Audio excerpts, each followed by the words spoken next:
Gary Gensler. What has he said now? So Gensler, SEC chair, he has said that crypto markets won't last long outside of regulatory frameworks. He says that platforms should be asking for permission rather than begging for forgiveness.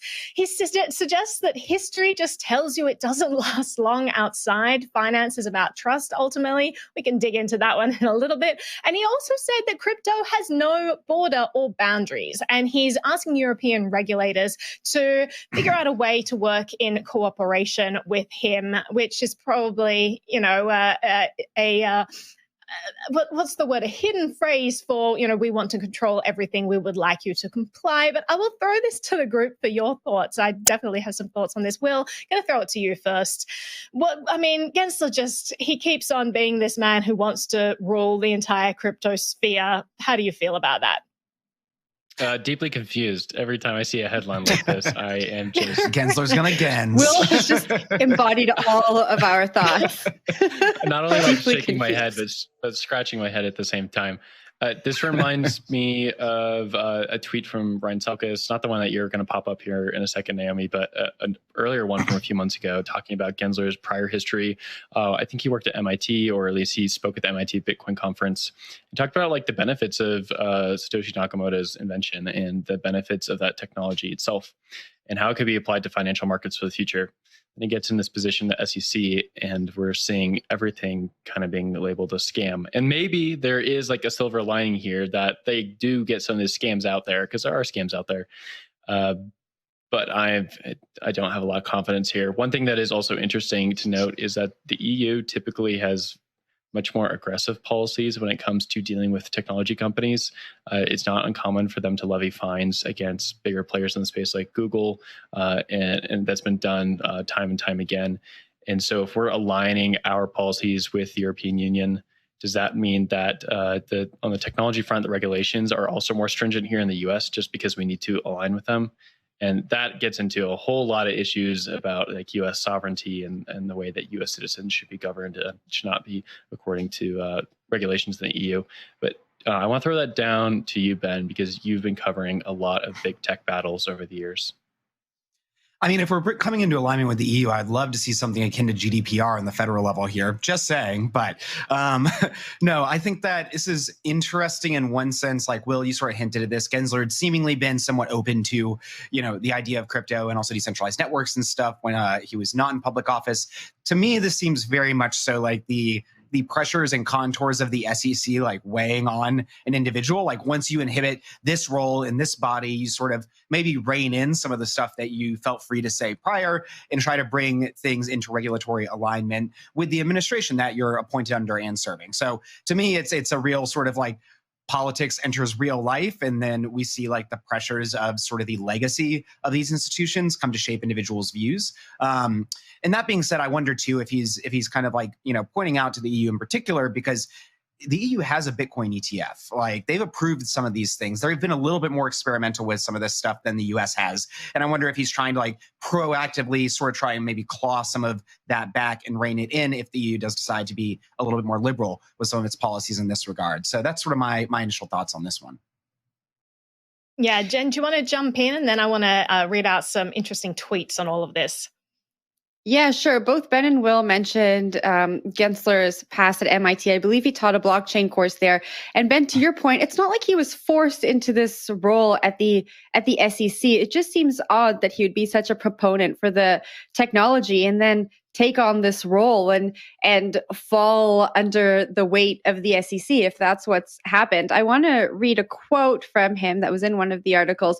He said, "For those who want to encourage innovation in crypto, I'd like to note that financial innovations throughout history don't long thrive outside of public policy frameworks." And he added that this asset class has been rife with fraud, scams, and abuse. So, Will, you kind of mentioned the fraud and scams above, but I mean, if we think about an international regulatory framework for crypto as a way to promote innovation, we just have to look at what's happened in the States to see that that is not the way forward. If we want to promote innovation, international regulatory frameworks are not the way. We've seen several companies leave the US because of this. And so it just doesn't make sense to me. But I'll throw it back to you, Naomi.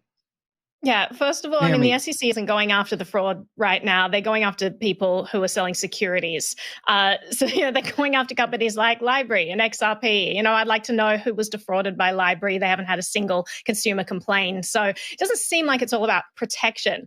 But I do want to read out these tweets from Ryan Selkis because it hits the nail on the head about this whole thing. He says, I'd be absolutely humiliated to work for Gary Gensler when another colleague had years ago proposed a faster, better, common sense safe harbor framework that would have solved most of our consumer protection issues the SEC pretends to care about for American crypto investors. Obviously, he's referring to Hester Peirce and her safe harbor rule. Then he goes on to say SEC's approach is anti-growth, anti-retail, who would fare worse in the Gensler correction, anti-innovation, and makes the insane assumption that it would make sense to wait for government permission. The crypto industry has been engaging for years on how to innovate cleanly.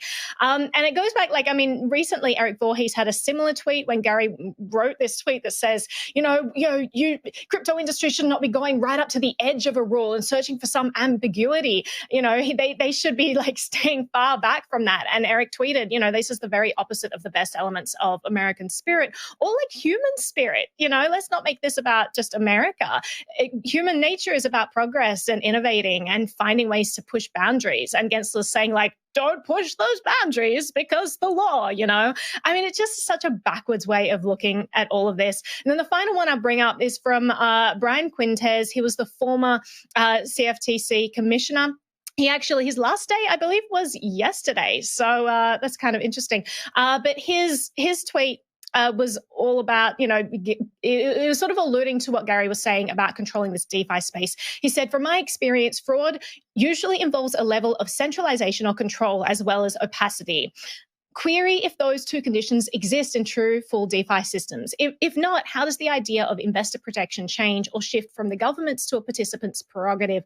It's just such a great point. You have these smart people who are thinking about DeFi the right way, and then you have Gary Gensler who comes in and he's like, we need a global commission. We need to all work together, consolidate on the American framework for fighting this thing that we no longer have control of. It's just kind of crazy. But Ben, I know you have some more thoughts, so I'll throw to you.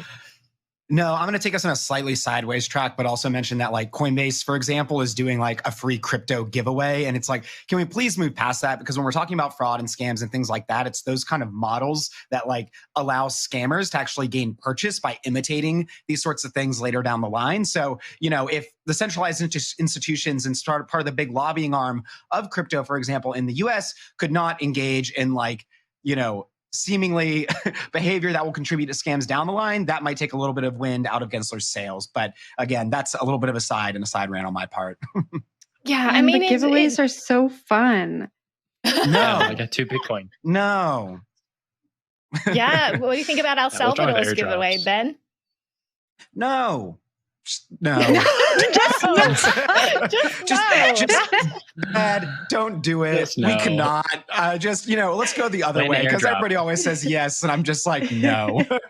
I'm with Jen on this. I love the giveaways. I don't think that people should stop doing things that are perfectly legal just because illegal people, might twist that and start, imitating that and actually defrauding people.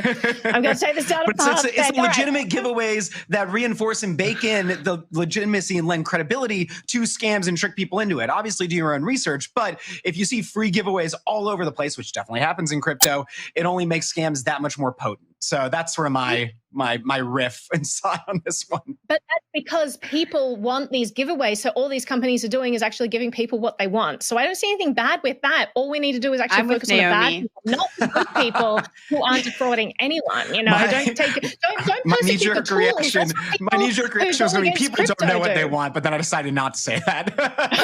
Oh no, Ben! Oh no! I know. But anyway, back to Gensler. So he's really taking this global reigns attitude where he's pulling in people all over the world and saying we all need to work together and combat crypto. He talks about it in terms of protection, but Ryan Selkis has such a great point where the best protection that has been proffered so far has come from Hester Peirce, who is an SEC commissioner, and it seems that Gary is just kind of ignoring her. And she's crypto mom, and I believe we also have crypto dad in the SEC camp as well now. 2 commissioners who are pushing back on what Gensler is doing and pushing back and the overreach, but Gensler doesn't seem to be listening. And it's just a really sad state of affairs because they are shutting down innovation. They are stopping companies from, giving consumers better products or stopping projects from growing because people are afraid to develop in this space where everything is this gray area. And he talks about engagement.